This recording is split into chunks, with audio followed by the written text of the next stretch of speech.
Olá pessoal, sejam todos muito bem-vindos e bem-vindas ao podcast Meandros, o podcast onde a ciência flui para o debate público. Aqui é o Luciano Queiroz e hoje eu converso com a internacionalista Beatriz Alves. Oi pessoal, tudo bem? E a jornalista Renata Fontaneto. Olá, tudo bem? Nesse episódio vamos falar sobre a queda na vacinação de crianças. No segundo bloco vamos falar de um relatório recém-publicado que problematiza as fontes proteicas produzidas em laboratório. E no terceiro e último bloco vamos abordar um estudo que mostra como o uso de aprendizado de máquina e os dados de telefonia móvel podem ajudar a definir melhores beneficiários de ajudas humanitárias. Então, vamos direto para o primeiro bloco. Começando o nosso primeiro bloco, onde vamos falar sobre a queda na taxa de vacinação de crianças no Brasil, Renata, nos explique o que está acontecendo. Bem, Luciano, isso já vem sendo noticiado desde o ano passado. Com a pandemia e o isolamento social, mudança de rotina em serviços públicos de saúde pelo país para conter a Covid, houve queda já em 2020 no número de crianças vacinadas. 23 milhões de crianças não receberam as vacinas para difteria, tétano e coqueluche em 2020. Foi o número mais alto de pequenos e pequenas não vacinados desde 2009. Saiu uma matéria recente na Repórter Brasil que conseguiu dados por meio da Lei de Acesso à Informação. Em 2021, o cenário piorou. Tivemos a pior cobertura vacinal de crianças e adolescentes desde 1987. Segundo dados da matéria, por exemplo, o que a gente pode pescar de lá? Em 2013, as 5 principais vacinas infantis, tríplice viral, BCG, pólio, meningite C e a pentavalente, estavam todas num patamar considerado muito bom, acima de 90% do público-alvo. As taxas começam a cair a partir de 2015 e vêm caindo desde então,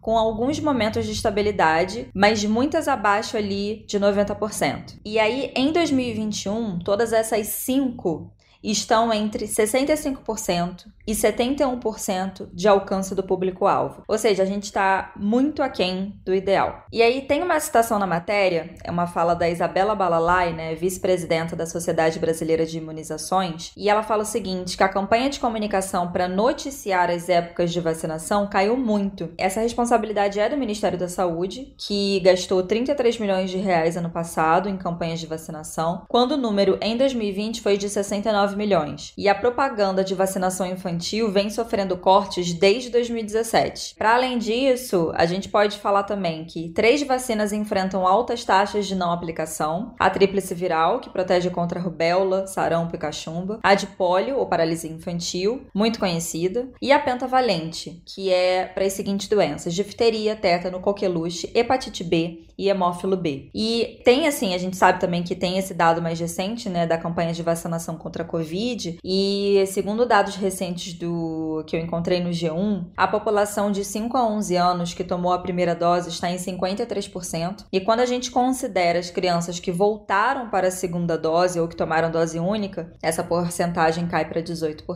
Uma coisa importante de se falar quando a gente fala nessas cifras, é que para a campanha de vacinação é um valor que a gente deve gastar. Esse é o dinheiro que a gente tem que gastar com publicidade, com propaganda, porque são essas campanhas que fazem as pessoas irem vacinar, Ela tá assistindo a novela, vê e fala, não, tem que levar a Maria lá pra vacinar, Aí lembra, manda mensagem, tem que levar a Maria lá pra vacinar. Aí vai. É assim que funciona a comunicação. Então esse é um recurso que a gente realmente tem que gastar. E a gente já reclamou algumas vezes aqui no Meandros, comentando como não tiveram campanhas pra vacinação da Covid. Então não é só a não campanha de vacinação da Covid, A não campanha de todas as vacinações que o governo federal tá fazendo. Mas a Bia preparou um pouquinho mais sobre essas questões também, vacinação de Covid. Eu tava pensando aqui como que é alarmante, ouvindo a Rê falar sobre todos esses dados e como que caiu, nesses últimos anos a cobertura vacinal aqui no Brasil e deixando especialmente crianças e adolescentes, que é um público já bastante vulnerável, ainda mais vulnerável, a doenças que já estavam inclusive erradicadas aqui no Brasil, como é o caso do sarampo e da pólio. Então, o que eu queria destacar aqui também, que eu tava pensando, é que essa diminuição das iniciativas de propaganda e de campanha do governo federal para vacinação infantil, ela acontece ainda num contexto que está com grandes discussões aí em torno, né, da confiança na ciência e nos efeitos da vacinação provocadas principalmente pela vacinação contra o Covid, né? E é importante a gente falar também, tem uma movimentação assim pontual anti-vacina, né? É claro que a gente vê que aqui no Brasil o movimento ele não é tão forte quanto em outros países, mas eventualmente a gente vê mobilizações nesse sentido. E essa questão, né, da desconfiança na ciência, o comportamento de lideranças políticas e esse medo que algumas pessoas têm dos efeitos colaterais, eles são alguns dos fatores que levam com que as pessoas tenham essa posição contrária à vacinação e não vão se vacinar e também não levem as crianças, né, para se vacinar. No caso da vacinação infantil, o que a gente viu em relação à vacina contra a Covid-19, por exemplo, foi ainda uma indução de um dilema moral, né, nos pais e nos responsáveis de crianças e adolescentes, com um discurso sobre a não obrigatoriedade e a responsabilização. E assim, eu acho que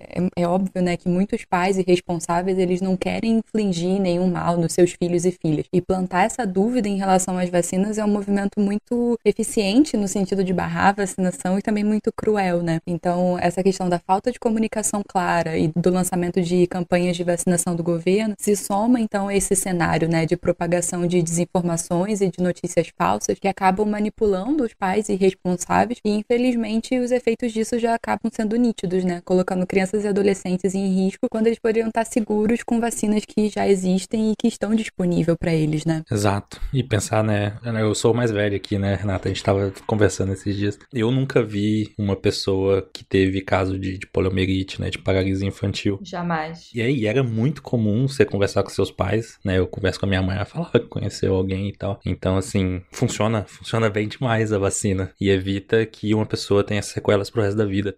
Bem, eu acho que isso tudo que a gente ouviu da Bia, né, sobre os fatores que contribuem para o aumento das incertezas em relação a vacinar um filho ou não, se torna ainda mais grave quando a gente pensa no ecossistema das redes sociais, onde a gente sabe muito bem que existe uma avalanche de desinformação. E aí eu vou trazer para vocês um estudo, né, que eu citei na minha dissertação. E quando a gente começa a estudar a literatura sobre desinformação e sobre as pessoas que pensam se vão se vacinar ou não, ou se vão vacinar os filhos ou não, existe um termo específico na literatura científica que é hesitação vacinal. É um campo, o campo da desinformação, está avançando muito dentro da área da comunicação e da divulgação científica, e principalmente o estudo sobre desinformação na internet. Em 2020 saiu na revista Frontiers in Communication uma análise sobre isso, tem até a pesquisadora brasileira Daiane Machado da Unicamp como primeira autora. Eles fizeram uma busca no YouTube para avaliar o sistema de recomendação de vídeos da plataforma, que é totalmente construído com base em algoritmos. Muitos pesquisadores alertam que esse sistema de recomendação acaba indicando vídeos que contêm informação incorreta. E aí, como que eles construíram a pesquisa? Eles buscaram pelos termos vacina mais autismo. E os pesquisadores simularam essa busca numa ferramenta chamada YouTube Data Tools, que é codificado com base no sistema de recomendação do YouTube. Eles encontraram 52 vídeos com informações problemáticas, vendendo ideias que as vacinas têm ingredientes perigosos, vacinas causam doenças, terapias alternativas são um caminho e não as próprias vacinas, entre outras alegações. Ou seja, existe sim, a gente já sabe disso há algum tempo, uma fábrica de desinformação em plataformas como o YouTube, o Facebook, o Instagram e outras redes sociais, e tem gente lucrando,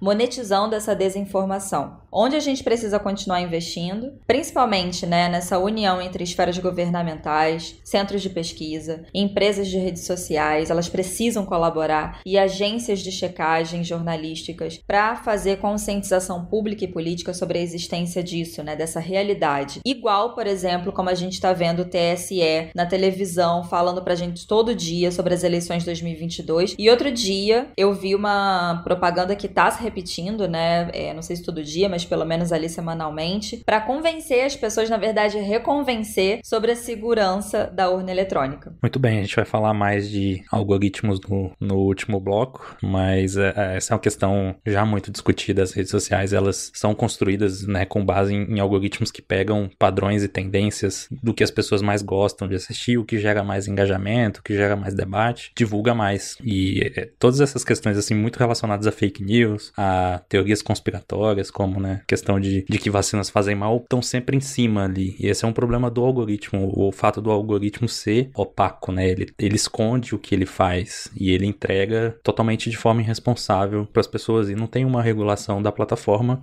e o governo também não consegue regular, por mais que devesse regular, né? Mas é isso. Assim a gente termina nosso primeiro bloco e vamos passar para o segundo.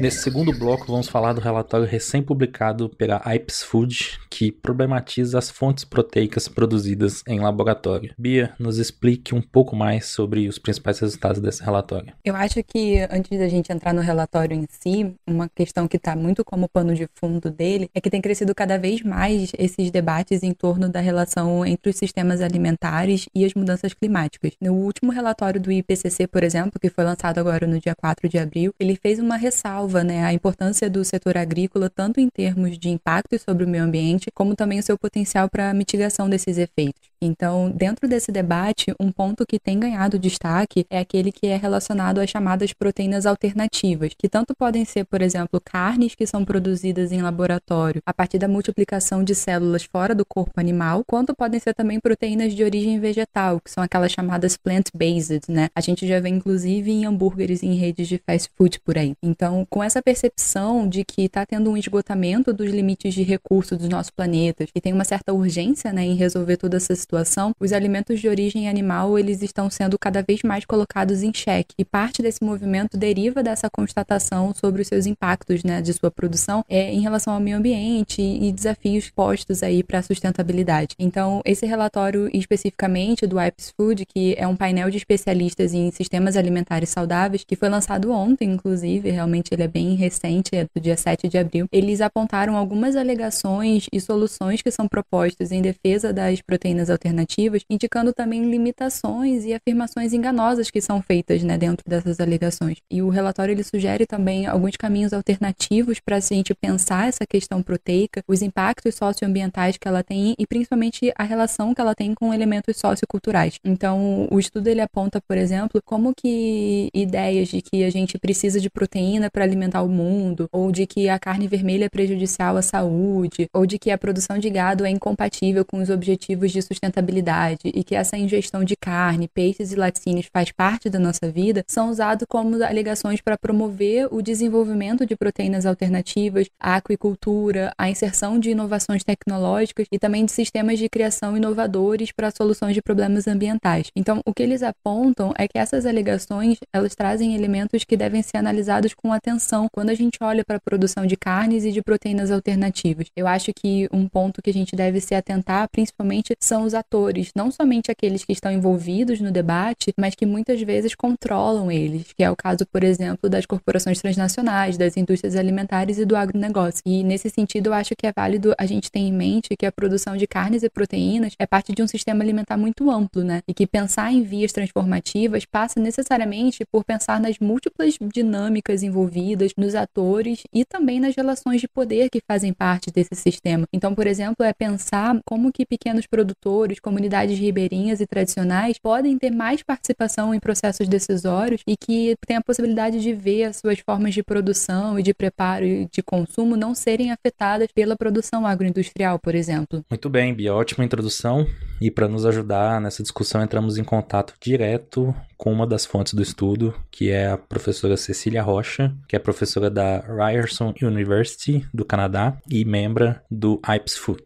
Essa ideia generalizada de que precisamos de mais proteína e menos carne é a combinação de algumas dessas alegações. É uma ideia enganosa, primeiro porque não existe uma lacuna proteica em termos de oferta global. O que existe são pessoas em condição de pobreza que não conseguem ter acesso a uma alimentação adequada que inclua proteína animal. A insegurança alimentar e a fome são causadas por essa condição e não por uma suposta falta de proteína no mundo. Outra parte enganosa dessa afirmação, essa afirmação de que precisamos de mais proteína e menos carne, é que não considera situações diferentes ao redor do mundo. O consumo de proteína animal, tanto em quantidade quanto tipo e frequência, é diferente ao redor do mundo e tem um lugar distinto em várias culturas, assim como a sua produção, que é também parte da cultura de várias culturas locais. Populações indígenas, ribeirinhas e quilombolas no Brasil, por exemplo, têm relações bem distintas com relação à produção e consumo de proteínas animais. Então, essa afirmação não considera como os alimentos são e podem ser produzidos de diversas maneiras, respeitando as características ambientais das regiões. As maiores preocupações com relação à carne estão intimamente ligadas à produção de escala industrial, como desmatamento e uso excessivo de antibióticos, por exemplo, e também ao consumo excessivo de carne e laticínios, que são associados à obesidade e doenças crônicas. Mas há maneiras agroecológicas de produção que podem evitar tais problemas. E um consumo excessivo de carnes e laticínios pode também ser evitado.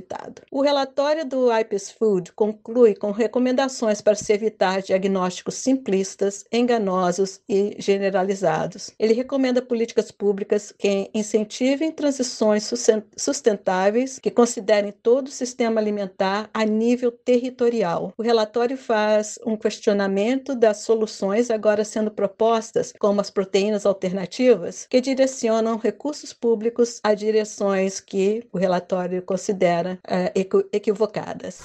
Outro dia eu estava no Instagram, né? Lá rolando o feed eternamente.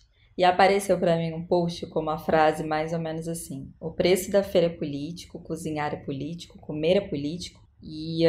enfim, por aí vai. E aí a fala da Bia e da Cecília, assim como a leitura do relatório, trazem essa dimensão do quanto a gente precisa se apropriar da discussão sobre alimentação e do quanto precisamos de políticas públicas governamentais que valorizam o prato do brasileiro e os nossos sistemas locais de produção. Não passa pelas grandes corporações. A alimentação não é somente a comida que a gente vê no prato que está ali na nossa frente, é o uso da terra, é a forma de plantio, é o que a gente está plantando, a época da colheita, os insumos utilizados na plantação, as negociações de quem compra e quem vende, quem pode plantar e quem está ganhando mais com isso. Enfim, falar sobre alimentação coloca um monte de pergunta pra gente. E aí a Bia já falou de algumas alegações descritas nesse relatório e a Cecília problematizou uma delas, que é a seguinte: precisamos de mais proteína para satisfazer as necessidades de uma população em crescimento. Eu vou focar nas sugestões do relatório para recomeçar o debate. Primeiro, mudar o foco de uma transição proteica, menos carne animal, para transições dos sistemas alimentares e das políticas alimentares de forma sustentável. Ou seja, o que a gente pode entender por isso? Considerar o sistema alimentar local e regional e entender os diversos tipos de produções que acontecem dentro de um país para saber o que e como algo pode ser mudado, aperfeiçoado ou feito de forma diferente, considerando a cultura dos povos e o meio ambiente. Não é só retirar o bife do prato e investir em biotecnologia para a produção de proteínas de laboratório sem considerar a cadeia inteira da produção. 2. Priorizar as possibilidades de reforma do sistema alimentar a nível territorial, considerando todos os aspectos de sustentabilidade, sem focar somente em uma variável, por exemplo, a redução dos gases de efeito estufa.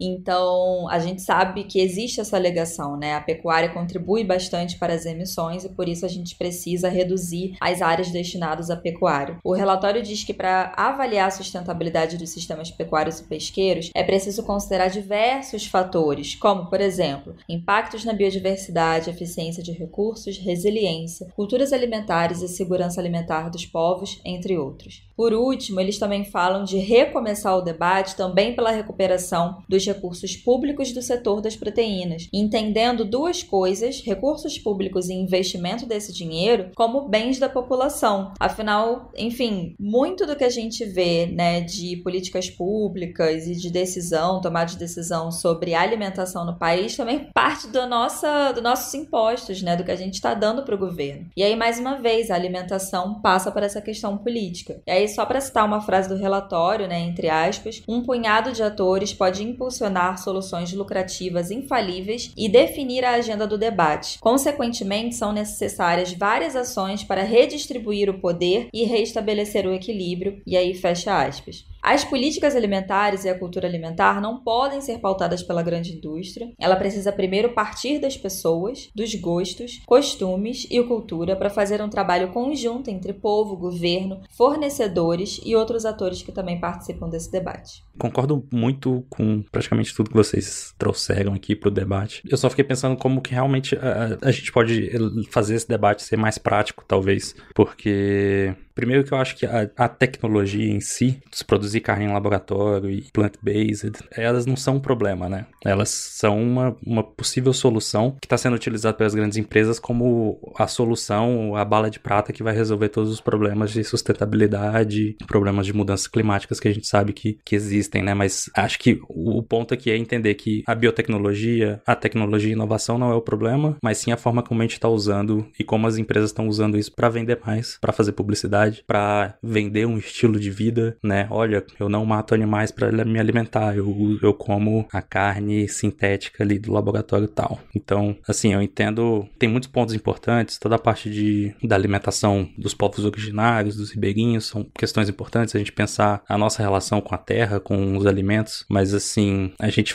falando de mega empresas, mega corporações que têm muito recurso para mudar como as pessoas pensam, se elas investirem muito recurso nisso, simplesmente com propaganda. Então, assim, eu acho que são só alguns pontos aqui, tô jogando pra gente conversar um pouco mais e pensar. Vou fazer só um comentário a partir disso, que eu acho que é interessante também, rende inclusive um outro bloco a respeito, que é, eu acho que não passa pela demonização da biotecnologia, porque a biotecnologia ela ajuda a gente em várias áreas, mas é justamente isso que você trouxe. A biotecnologia está sendo utilizada onde? Quem está financiando essa biotecnologia? Como que a gente pode trazer essa biotecnologia para junto das necessidades reais? E eu acho que o relatório ele é apenas uma ferramenta para a gente poder pensar quais são os discursos dominantes hoje em dia e como que a gente pode inclusive pegar as ferramentas da ciência tendo consciência sobre esses discursos dominantes. Eu acho que se eu puder acrescentar também uma questão, a gente está vendo justamente isso, né? Essa captura corporativa dessas pautas, dessas agendas alimentares e usando isso para justificar determinadas produções, formas de produção que são economicamente, socioambientalmente insustentáveis. Então, é pensar um pouco quem está fazendo isso, né? Como a Rê falou, quem está investindo, como que isso está sendo produzido. E é muito preocupante porque essas corporações, elas não dão espaço para essas comunidades, para pequenos produtores, para camponeses, indígenas, quilombolas, ribeirinhos, elas não dão espaço para que eles participem também desse processo, né? Elas têm um controle muito grande sobre diversos pontos da cadeia, diversas partes, inclusive um contato muito próximo com a gestão pública, mas quem está sendo afetado e quem também tem outros modos de produção que são mais, como que eu posso dizer, que trabalham um pouco mais essa questão da biodiversidade, são mais preocupados com isso, eles não têm esse espaço que essas grandes corporações têm. Então, é importante a gente pensar mesmo nessa, como o relatório traz, né, essas relações de poder que estão por trás de tudo isso, para que a gente, enfim, possa de fato alcançar melhores formas de produção, formas mais sustentáveis de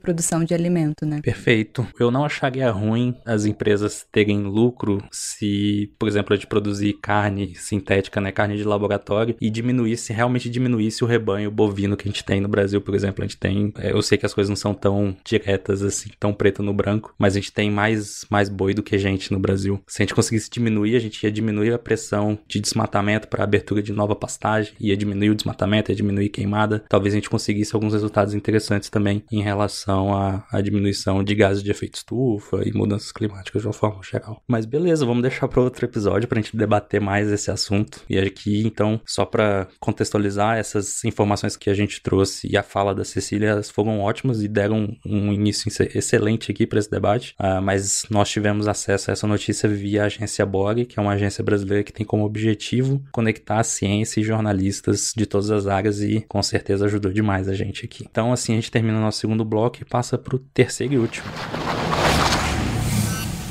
Nesse terceiro e último bloco, vamos abordar um estudo que mostra como o uso do aprendizado de máquina e os dados de telefonia móveis podem ajudar a definir melhores beneficiários de ajuda humanitária. Bia, o que você preparou para nós sobre esse estudo? Bom, vamos lá. Eu acho que a gente várias vezes aqui no Meandros, né, já comentou essa relação muito próxima entre avanços tecnológicos e ciência e a sociedade. E é importante a gente pensar, né, como que o uso dessas novas tecnologias, elas podem contribuir para promover melhoria na vida dos indivíduos e auxiliar também em soluções de problemas sociais. No caso desse estudo específico, ele foi publicado no dia 16 de março na revista Nature. Ele trata da identificação de indivíduos em vulnerabilidade que são potenciais beneficiários de programas de assistência social e humanitária, justamente a partir do aprendizado de máquina e do uso de dados da rede móvel de celulares. Esse estudo, então, ele foi conduzido por pesquisadores dos Estados Unidos e da Alemanha, e ele se voltou para essa questão da identificação desses beneficiários, justamente porque essa é uma tarefa muito difícil de ser feita, especialmente se a gente pensar em situações emergenciais, como foi o caso da pandemia de Covid, né? Os autores, eles usam no estudo dados de pesquisas tradicionais para treinar algoritmos de aprendizado de máquina para reconhecer esses padrões de pobreza a partir dos dados da rede móvel de celulares. E dessa maneira, os algoritmos treinados, eles conseguem priorizar a ajuda àqueles que são identificados como os assinantes mais pobres desse serviço. Um grande obstáculo que existe nesses programas de assistência social direcionados em países de baixa e de média renda é justamente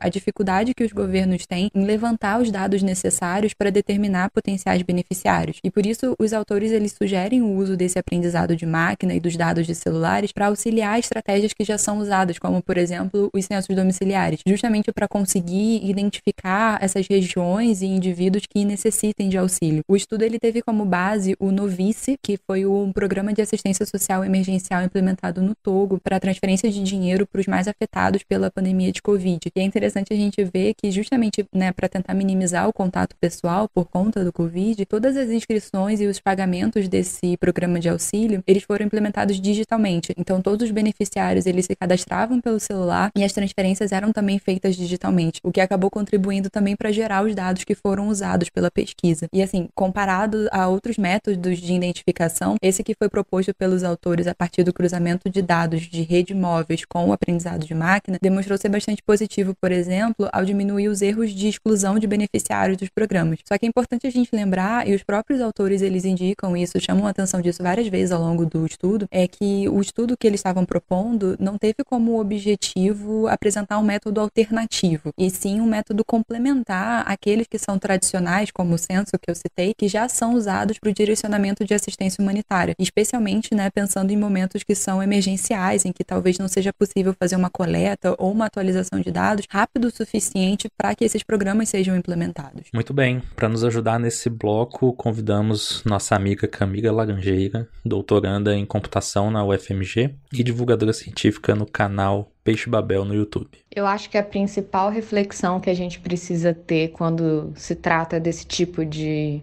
aplicação de machine learning ou de qualquer tipo de tecnologia é que a gente está lidando com comunidades vulneráveis, né? A gente está falando de aplicar tecnologia para assistência social. Então, são comunidades já naturalmente marginalizadas pela sociedade, não naturalmente, né? Mas socialmente marginalizadas, e qualquer tipo de interferência tem que ser feita com muita cautela. Então, esse trabalho que vocês estão analisando especificamente, eles fazem várias menções ao longo do texto da importância de você anonimizar, da importância de você garantir que a identidade dessas pessoas está preservada. Então, é sempre uma análise de custo-benefício de você fazer interferências algorítmicas em comunidades que são vulneráveis.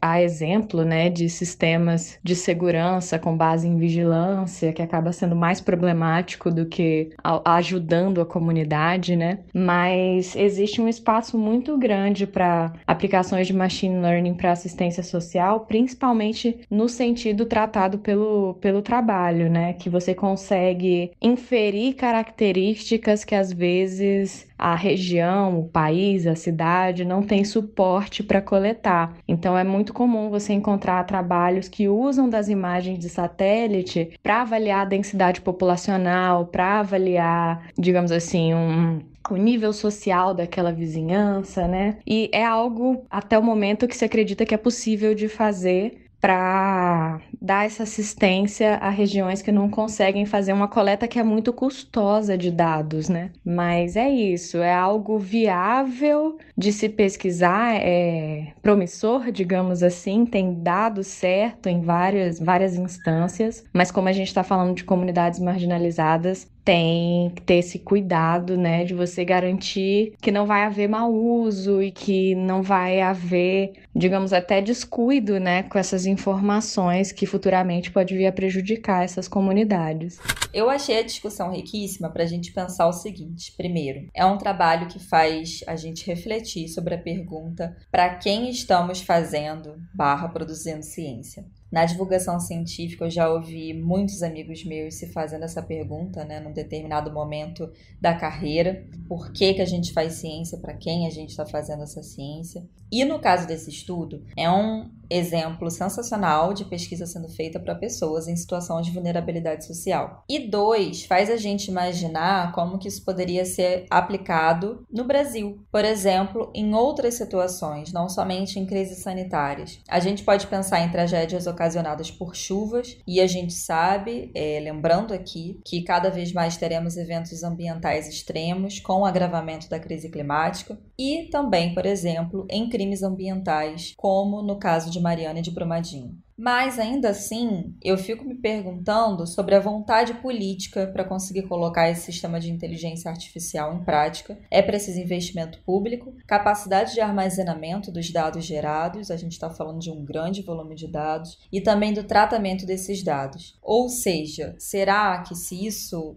fosse aplicado no Brasil, as nossas instituições de pesquisa receberiam a devida infraestrutura para que a gente conseguisse tratar desse tipo de estratégia como programa de Estado, de forma conciliada com outras alternativas de identificação de pessoas para o recebimento de ajuda humanitária? É uma pergunta que a gente pode fazer. E eu acho que é importante a gente mencionar as limitações apontadas no próprio artigo. Elas precisam ser consideradas e elas dizem respeito aos participantes que se cadastraram no programa do Novice, o que pode gerar exclusões desnecessárias. Então, o que os autores trazem? Por exemplo, primeiro, as pessoas precisam ter um chip de celular com plano móvel para poderem ser identificadas, e a gente sabe que em muitos países, inclusive no Brasil, a gente ainda enfrenta exclusão digital. 2, elas precisam ter usado o chip recentemente. 3, precisavam tentar se registrar no programa. E 4, ser bem-sucedidas no registro, o que faz a gente se perguntar sobre como que ficam as pessoas analfabetas ou que têm mais dificuldade com o mundo digital. Por exemplo, eu penso muito nos meus avós que são falecidos, mas eles tinham grande dificuldade, né, com a internet. Então, os autores eles deixam claro que a estratégia está longe de ser perfeita e que ela pode também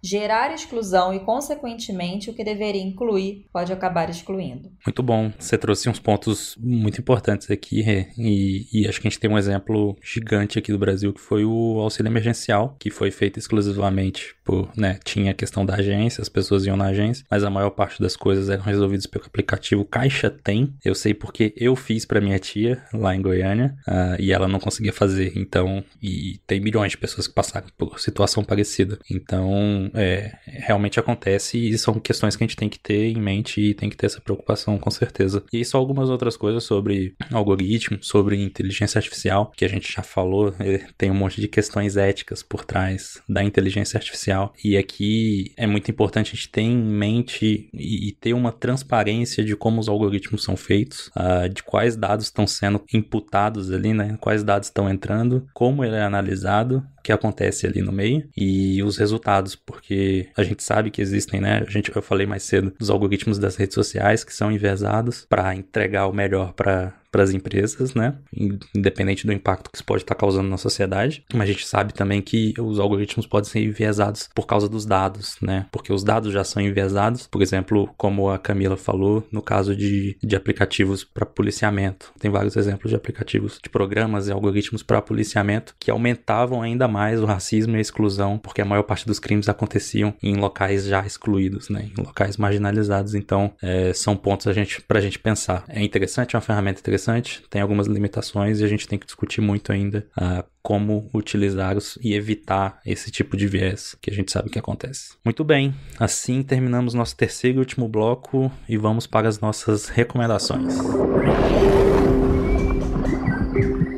Muito bem, começando aqui nossas recomendações. Bia, qual é a sua recomendação dessa semana? A minha recomendação da semana é para os nossos ouvintes conhecerem o trabalho da Via Campesina. A Via Campesina é um movimento internacional de representação de camponeses e eles têm nas suas pautas questões que são ligadas ao direito dos povos produzirem, prepararem e consumirem os alimentos de acordo com os seus princípios, seus gostos, suas culturas e seus próprios conhecimentos. Então, eles fazem diversas mobilizações e programas e eventos. Eu acho muito bacana o que eles falam e fica aí a recomendação pra gente conhecer um pouquinho mais desse movimento. Muito bom. Rê, sua recomendação. Eu vou trazer o livro. O nome é Um Rio de Receitas Beiradeiras, Afeto, Resistência e Sabedoria Alimentar na Floresta Nacional de Caxiuanã, Pará. Ele foi escrito pela pesquisadora e bioantropóloga Mariana Ingles, e eu tenho o maior carinho e admiração, enfim, é minha amiga, a gente se fala direto. E ela organizou esse livro com mulheres ribeirinhas, lindíssimo, ele está ilustrado pelo Tiago Ferraz, que é um grande amigo dela, segundo ela postou, fez uma postagem toda linda para o Tiago no Instagram, e é uma parte do doutorado da Mari. Ele foi lançado na semana passada e, olha só, está disponível para download gratuito.